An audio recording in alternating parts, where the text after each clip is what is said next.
Halo guys, selamat datang di Random Podcast Unram.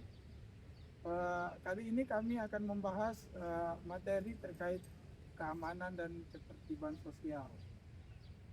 Uh, Menurut saya, konsep dari keamanan dan ketertiban itu adalah langkah-langkah yang dilakukan untuk menjaga keamanan dan ketertiban yang ada di masyarakat, mulai dari penegakan hukum, kehidupan bermasyarakat dan bergaul sesama teman, dan menciptakan perdamaian di negara kita. Uh, Kemudian fakta yang ada di Indonesia itu sebenarnya ada sisi positif dan negatifnya. Uh, dari sisi positifnya, kita bisa lihat di masyarakat itu uh, seperti kebersamaan yang ada di masyarakat. Kita bisa lihat bahwa sesama warga Indonesia itu kita bisa lihat akur, tetapi yang terjadi di balik layar sebenarnya bisa kita bilang uh, bertentangan dengan fakta yang kita lihat, bahwa seperti depresi sosial, terus kemiskinan dan sebagainya itu juga masih banyak. Jadinya nih saya tanya ke kalian semua, menurut pendapat kalian, bagaimana sih pandangan kalian terhadap keamanan dan ketertiban sosial yang ada di negara kita? Siapa yang mau? Oh, tadi pertama. Apa nih? Saya tukang edit. Apa? Apa nih? Apa tadi? Dapat Pendapat kalian masing-masing tentang apa? tentang konsep keamanan dan ketertiban. Bukannya yang ada di Indonesia. Iya, yang ada di Saya Indonesia. tahu ya cok. Apa lah, apa lah. Ayo, dapatnya saja. Pendapat saya tentang konsep ketertiban dan keamanan untuk ya, itu sebenarnya ditentukan oleh masyarakatnya juga, tergantung setiap lokasi. Ketertiban dan keamanan itu juga dulu diciptakan sesuai adat istiadat tiap suku kan. Jadi untuk positif atau negatifnya setiap orang bisa berbeda-beda. Nah, untuk ketertiban dan keamanan itu bisa terbilang sangat bagus, tapi sebagian besar dikuasai oleh politikal. Yang lain berpendapat. Mohon Ayo, pendapatnya itu. pendapat apa aja? Iya, yang masih dalam lingkup keamanan dan ketertiban. Kita di sini open mind. Ayo, Alis sebagai pakar komunis. Kasih contoh satu aja. Halo. Ayo siapa nih? Ini. Nanti dimainin bunyi suaranya.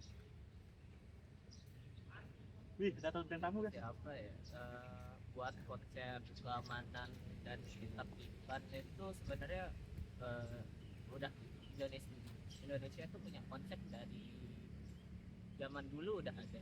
Kayak contoh paling gampangnya Ikut, Mas. Siskamling itu kan ada di banyak daerah itu masih ada sih yang sudah menghilang, tapi kan sudah dibantu sama CCTV. Jadi Open di beberapa tempat doang, atau orangnya di tiketin lah biar bisa nanti itu aja sih. Jadi sebenarnya konsepnya tuh udah ada dari Ribut mas. Yang lain nggak ada yang mau berpendapat di sini. Mungkin masih mau datangnya nih?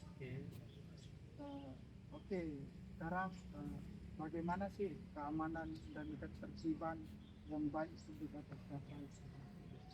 Menurut saya sih,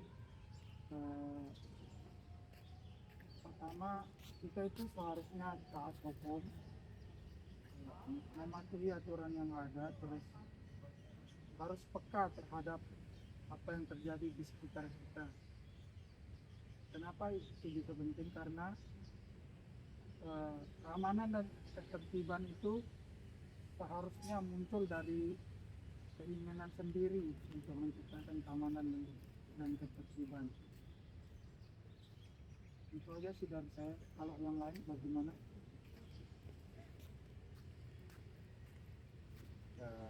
Lanjutnya dari Wahyu, konsep keamanan dari diri kita sendiri itu juga bisa. Terus selanjutnya itu keamanan yang kita dapat dari orang lain juga. Seperti kan udah ada keamanan, kan udah ada di Indonesia tuh, ada dari polisi, tentara atau apa, mereka itu kan udah melihatnya. Jadinya kalau keamanan mau dicapai, jadi polisi sama lain-lain itu juga harus apa ya namanya, menaati aturan-aturan sama mengikuti kewajibannya, seperti ya Menjalankan tugasnya. menjalankan tugasnya itu, bukan hanya cuma jadi polisi aja tapi tidak menjalankan kewajibannya. Ya gitu. Iya sih, sebenarnya begitu fakta yang ada yang seperti itu. Ayo tanggapan yang lain, mungkin Reza. Tadi apa pertanyaannya? Eh, Bagaimana keamanan dan ketertiban bisa tercapai menurut pendapat ini sendiri? Kalau mau mencapai ketertiban dan keamanan di suatu masyarakat itu sebenarnya satu aja. Penyebabnya satu kan, pasti ada perbedaan pendapat kan. Perbedaan pendapat ini yang bikin banyak juga orang ya, jadi kemusuhan gitu, jadi nggak aman satu sama lain. Perbedaan suku juga, jadi orang-orang yang tadi menyebabkan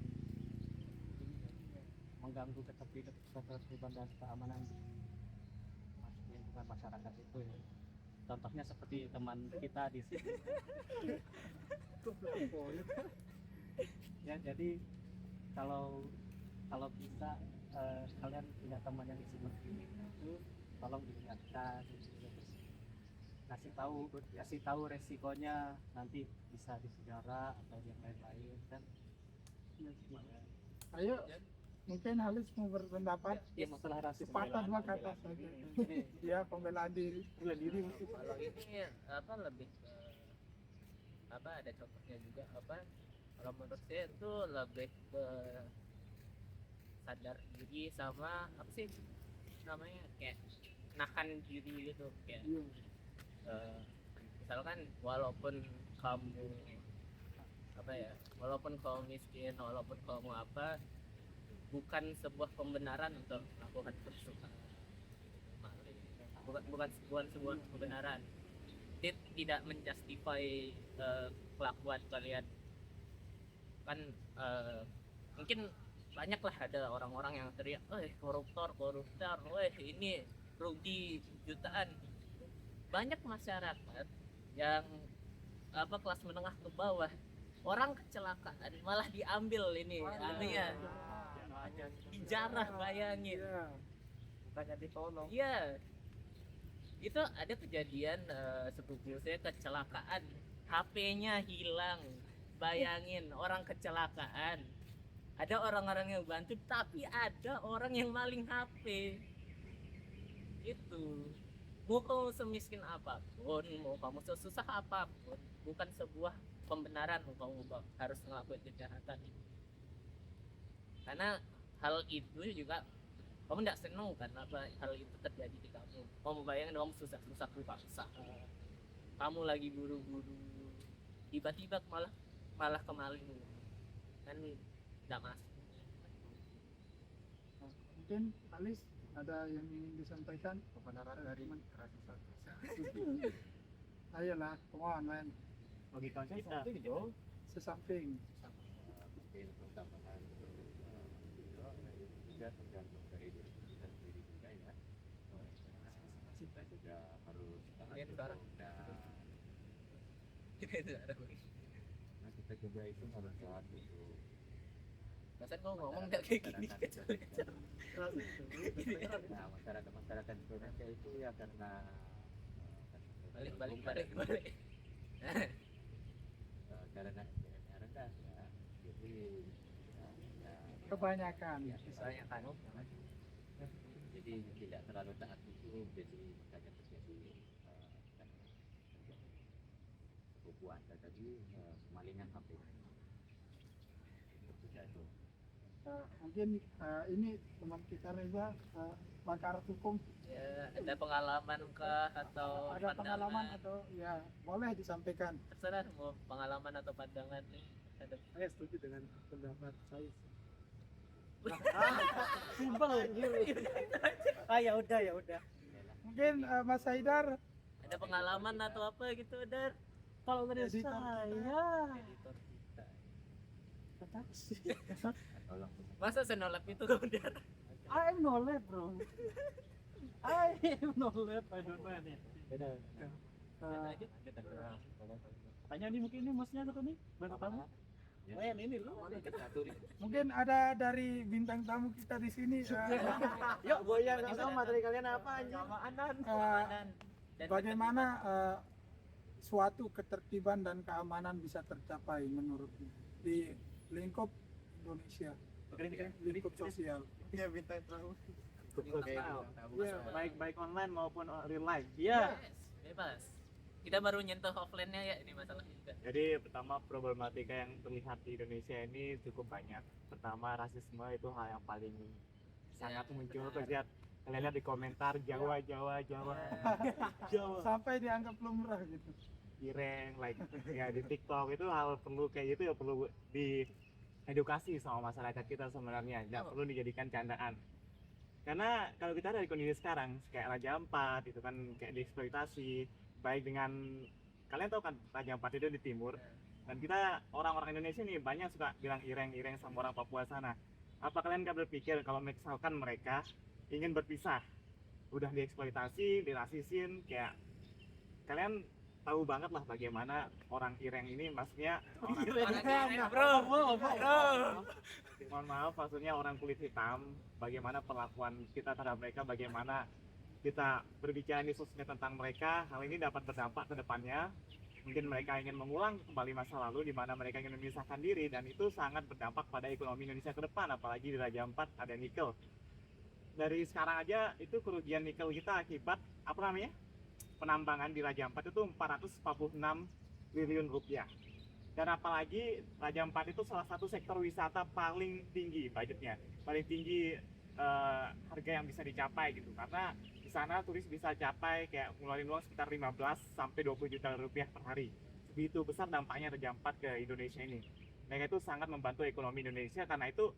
menurut saya ya untuk mencapai ketertiban dunia mau Indonesia maupun dunia hal yang paling penting kita capai itu adalah respect kita harus respect sama masing-masing harus saling menghargai sama masing-masing itu yang ada di pikiran saya ya terima kasih. Oh, terima kasih. Aduh, mulai berat nih materinya nih. Berat ini. Kita lanjut tetap sih masih tentang keamanan ya kita lanjut ke isu keamanan digital ya karena kita Indonesia kita tahu sendiri bagaimana isunya buat untuk isu cyber kita mulai dari mau keamanannya atau kayak UU ITE atau apa Keamanannya apakah sudah mumpuni? nah kalau kita ngomongin keamanan itu baik di bagian masyarakat dan pemerintahnya masih buruk dua-duanya Aduh, berat nih. itu kalau di masyarakatnya beberapa masyarakat tuh belum melek kayak kemarin ada kan berita yang ngejual data retina 800.000 bayangin retina sebuah data yang bakal dipakai di masa depan cuma dihargai 800.000 dan orang-orang mau bayang itu untuk masyarakatnya sih masih belum terlalu melek ya apalagi kaum tuanya sama kaum menengah ke bawah itu masih belum melek satu untuk berikutnya di bagian pemerintah kalau dibuat pemerintah itu cobalah untuk mendengar pakar-pakar yang masih muda, yang udah melek dengan perkembangan zaman sekarang. Ya, bapak saya udah tua ya, dan itu walaupun dia di bidang akuntansi, dia pernah diajar di STIE kalau tahu tentang teknologi kan. Itu waktu zamannya dia aja Windows itu belum terkenal, tapi bapak saya itu sadar kalau dunia itu makin berkembang. Itu yang perlu dilihat sama pemerintah sekarang, kalau dunia tuh udah berkembang, kita udah ketinggalan beberapa langkah dari negara-negara luar. Kalau dibilang banyak yang sadar di Indonesia, banyak pastinya pakar-pakar sudah sadar, cuma kalau pihak pemerintahnya belum terlalu banyak buat mendengar ya, kayak buat cyber teknologi gitu-gitu. Itu namanya investasi. Maupun kamu rugi sekarang, tapi berarti kamu tidak perlu ngupgrade besar-besaran di masa depan. Jadi kamu udah punya teknologinya. Udah sih, itu aja. Kita tambah lagi. Masih lanjut? Masih ada lah omongan lain. Ayo Ren, pendapat Iya, kamu apapun belum ngomong. yang masih dalam lingkup Keamanan bebas. keterlibatan bebas. Bebas. Mau Apa, cyber, Bang, tanya, Bang. mau keamanan Ini mau biasa. nanya. Bang, mau nanya bang. Ah. Terus pemerintah jadi judul tuh gimana ya bang? Oh, itu salah mereka sendiri. Wah, bahas tentang itu dan. Bahas soal judul, ayo. Ayo, kok bisa? Tiga aneh sih. Apa deh ngomong, terserah. Ngomong aja. Pendapatmu soal Wah, ini Yuda. Kan gimana bang? Fakta orang-orang itu percaya soal itu pak. Padahal itu udah ada untung-untungnya pak. kayaknya itu bukan keamanan deh. Gak apa-apa mas, datanya diambil Apa-apa, mas. Itu Emailnya kita masukin keamanan itu. karena kalau kan tadi dibilang kalau masyarakat nggak tertib karena kemiskinan kan. Nah, Nah, kalau benar. main judul terus kan orang bisa miskin kalau mereka kalah terus. Iya. Ya memang pasti kalah sih. Bandar selalu menang. Oke, inget guys, Bandar selalu menang. Ya, mau? Halo? Kok nggak ngomong? Mati kan? Tekan ini. Ya, ketekan. Nah, mati kalau dari mana dia mati? Udah lanjut. Dari mana dia mati itu? Jangan-jangan dari saya mati itu. Gak apa-apa dan Mungkin tadi pas saya pegang ya karena tadi saya katakan sama itu dah. Ya, Ya dah. berarti bilang gimana? Tadi kan dibilang kalau salah satu alasan kenapa susah ketertiban dan keamanan sosial diterapkan karena kemiskinan. Nah, kita bisa melihat contohnya dari judi online. Kan kalau orang miskin main judi online bakal tambah miskin kan? Ya itu hasilnya. ya, Pasti bakal susah. kalau udah miskin jangan berusaha menjadi makin miskin guys. Berusahalah untuk menjadi kaya. Tujuan kan begitu.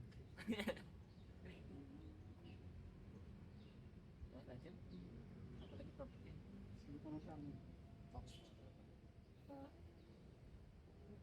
Jadi dapat disimpulkan ya, masalah keamanan dan ketertiban sosial ini mempunyai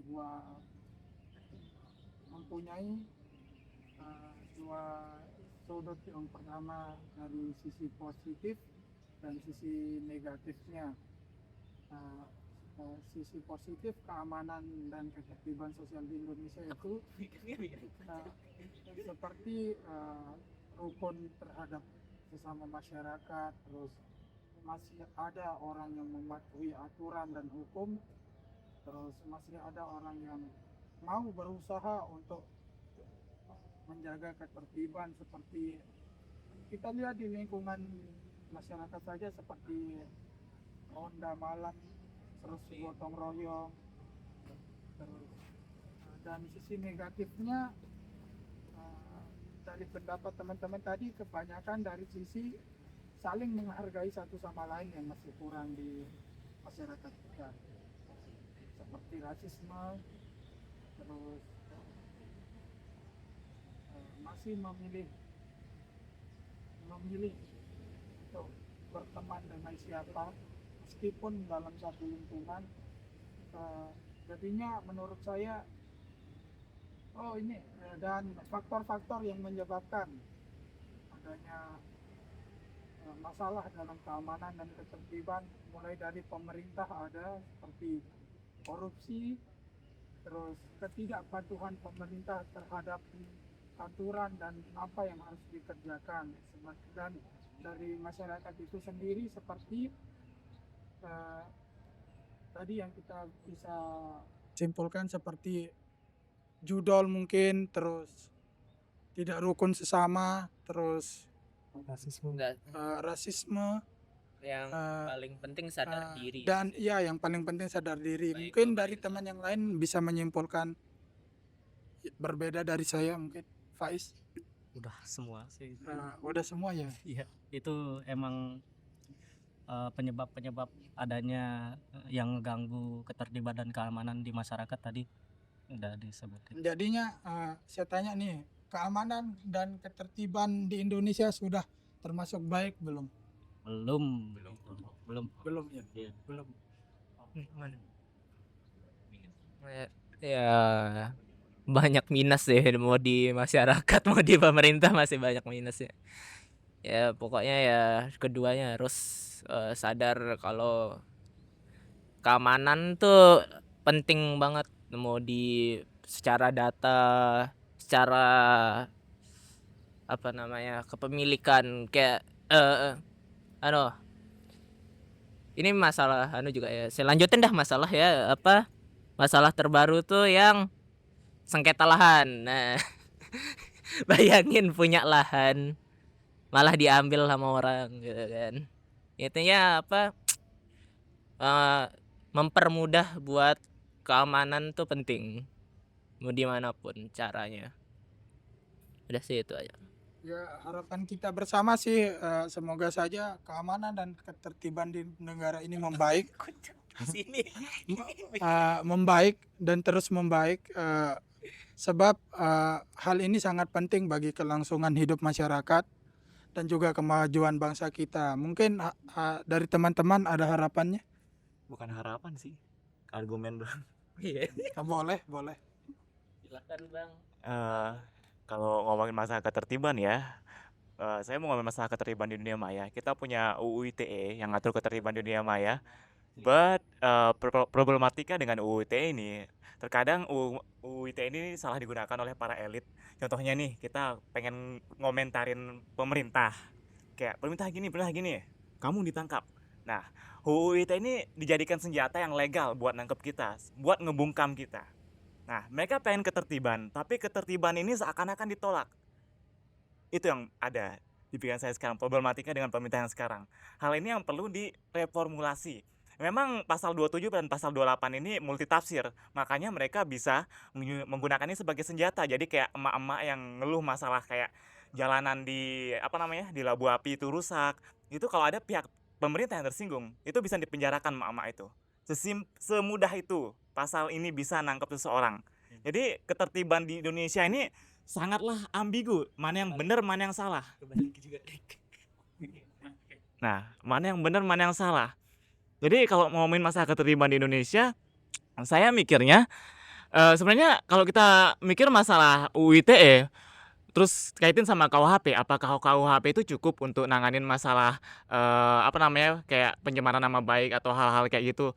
KUHP itu dibuat pada zaman kolonial, jadi nggak relate sama apa yang ada sekarang. Kayak UU ITE itu dibuat pada zaman sekarang, sedangkan KUHP itu dibuat pada zaman jebot atau zaman kolonial. Jadi kalau menurut saya ya, UU ITE kita hilangkan, KUHP kita reformulasi. Jadi UU ITE itu sekarang tuh kayak mubazir karena kita udah ada KUHP, dan juga untuk pornografi kita ada kayak undang-undang untuk pornografi juga ada. Jadi pendapat saya UU ITE itu dihilangkan saja, tapi KUHP direformulasi, jadi kayak ditambahin pasalnya gitu. Jadi dan juga pasal-pasal multitafsir kayak pasal 27, 28 itu perlu dispesifikan lagi, kayak dikasih lagi mana yang benar mana yang salah. Jadi kayak ada batasannya, ada batasan penggunaan dari pasal-pasal ini. Jadi kayak kalau ada yang komen gini bla bla bla bla gini hukumannya. Jadi kayak enggak sepasal kayak kalau ada yang menghina pemerintah masuk penjara, ditanya dulu menghinanya kayak gimana gitu.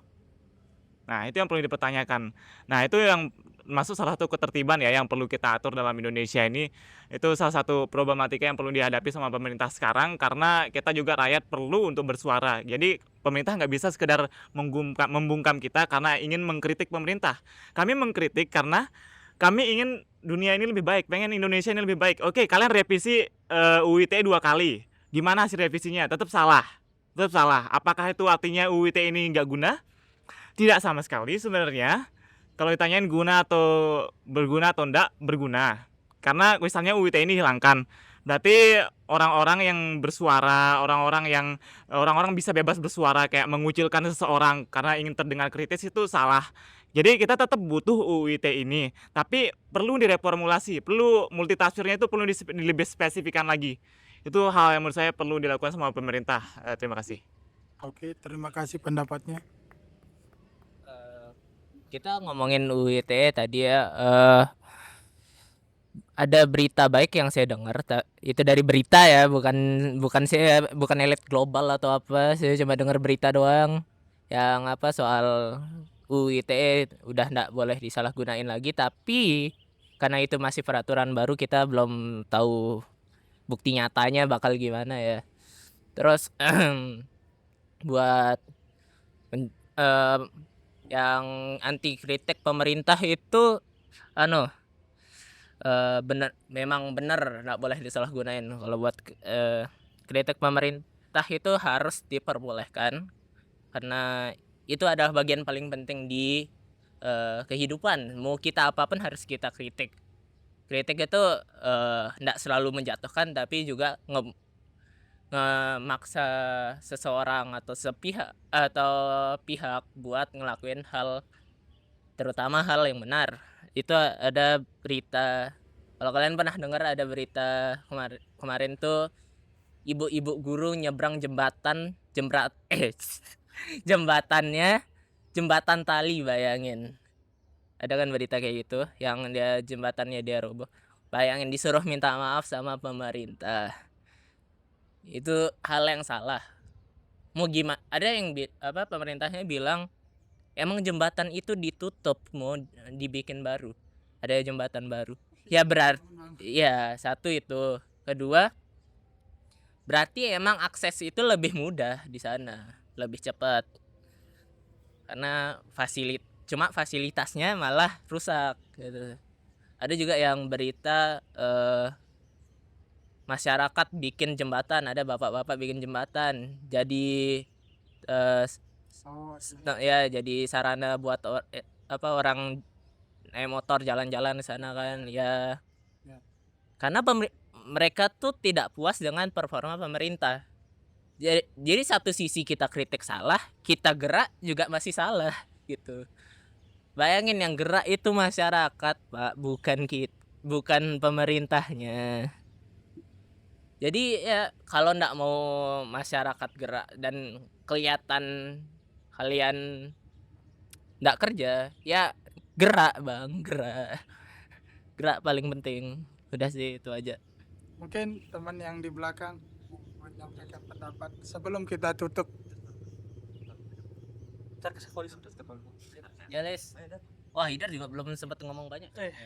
Editor nanti, editor kita ini sepertinya takut untuk mengkritik. Ngomong ada sarkas ke pemerintah. Ya, Kita tahu saya bos. Sarkas dibolehkan kok. Sarkas, boleh sarkas. kalau kita Aku tak nak. Oke, mungkin itu saja ya di perbincangan kita hari ini. Semoga aspirasi kita bisa didengar dan semoga dianggap sebagai pendapat oleh pemerintah yang mendengar, bukan dianggap sebagai kritikan. semuanya sih, masyarakatnya juga perlu dengar ya. Jangan salah. Jangan masyarakatnya sampai juga ini salah. dianggap sebagai pencemaran nama baik seperti kasus-kasus yang kita bicarakan. Karena ini kita hanya- juga marah ke masyarakat, bukan pemerintah doang, oke? Ini demi ketertiban dan keamanan sosial yang ada di Indonesia. Terima kasih. Ya. Oke. Oke, dah. Kelar. Oh my god, man.